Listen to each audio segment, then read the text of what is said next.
আসসালামু আলাইকুম viewers, welcome back to Tania's kitchen. আজকে মজার একটা রেসিপি নিয়ে এলাম। শীতের সবজির একটা অসাধারণ রেসিপি। আজকে মূলার ডাল রান্না করে দেখাবো। আমি মূলা দিয়ে এই রেসিপিটা করেছি, ডাল রান্না। এজন্য আমি 1 কাপ মসুরি ডাল নিয়েছি। মসুরি ডালটা ভিজিয়ে রাখবো 10 মিনিটের জন্য।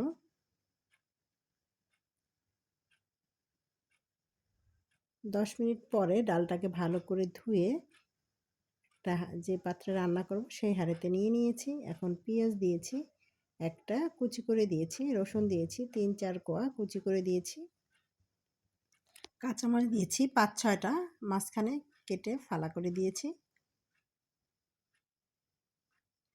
লবণ দিয়ে দিয়েছি স্বাদ মতো, হলুদের গুঁড়ো দিচ্ছি 1 চা চামচ পরিমাণে।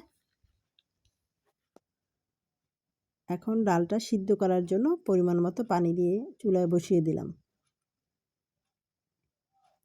10 মিনিট পরে দেখুন ডালটা একদম ফুটে উঠেছে। আর 10 মিনিট জাল করার পর দেখুন ডালটা একদম সিদ্ধ হয়ে গেছে। এখন একটা ডাল ঘুটনি দিয়ে ডালগুলো ঘুটে নিব, যাতে ডালটা ভালো করে গলে যায়। এজন্য একটা ডাল ঘুটনি দিয়ে ঘুটে নিতে হবে।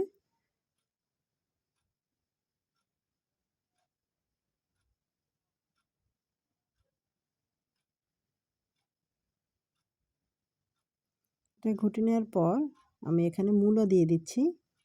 এখানে আমি 2টা মূলা নিয়েছিলাম। মূলাটা ছিলে গোল গোল করে কেটে পানি দিয়ে ভালো করে ধুয়ে তারপরে দিয়ে দিলাম। এখানে আর কিছুটা পানি দিয়ে দিলাম। ডালটা আমি একটু ঘন করে রান্না করব। এখন আমি রান্না করব আরও 15 মিনিটের মতো।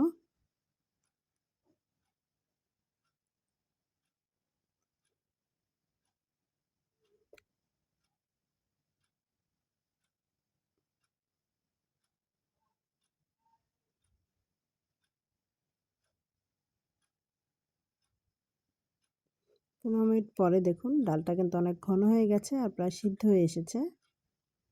আরও 5 মিনিট এভাবে জাল করব।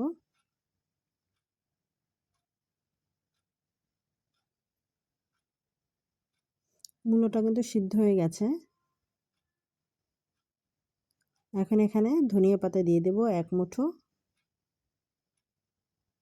একটু কুচি করে নিয়েছিলাম, মানে হাত দিয়ে একটু ভেঙে ভেঙে দিয়েছি, পাতাগুলো একদম কুচি করে নিই, তাহলে দেখতে একটু ভালো লাগে। আর শেষ সময় দিলে ডালের কিন্তু ধনিয়া পাতার ফ্লেভারটা আসে। এখন একটু বাগার দেওয়ার জন্য এখানে 2টা শুকনো মরিচ দিয়েছি আর একটা প্যানে সয়াবিন তেল দিয়েছি, কাঁচামরিচ দিয়েছি, একটা রসুন কুচি নিয়েছি ছোট একটা। এখন এটা বাগার দেওয়ার জন্য ভেজে নিব একটু ব্রাউন কালার করে।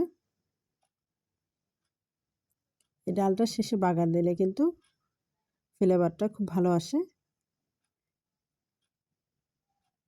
আর ডাল সিদ্ধ করার সময় যদি আপনারা চান একটু তেল দিয়ে নিতে পারেন, তাহলে কিন্তু ডালের স্বাদটা একটু ভালো হয়। পেঁয়াজটা ব্রাউন কালার হয়ে গেছে। আমি এখন বাগারের জন্য ডালের ভিতরে দিয়ে দিব। বেশি রাখলে কিন্তু এই সময়টা আবার পেঁয়াজটা পুড়ে যাবে। হয়ে গেল আমার মূলার ডাল। খুবই মজার এই রেসিপি।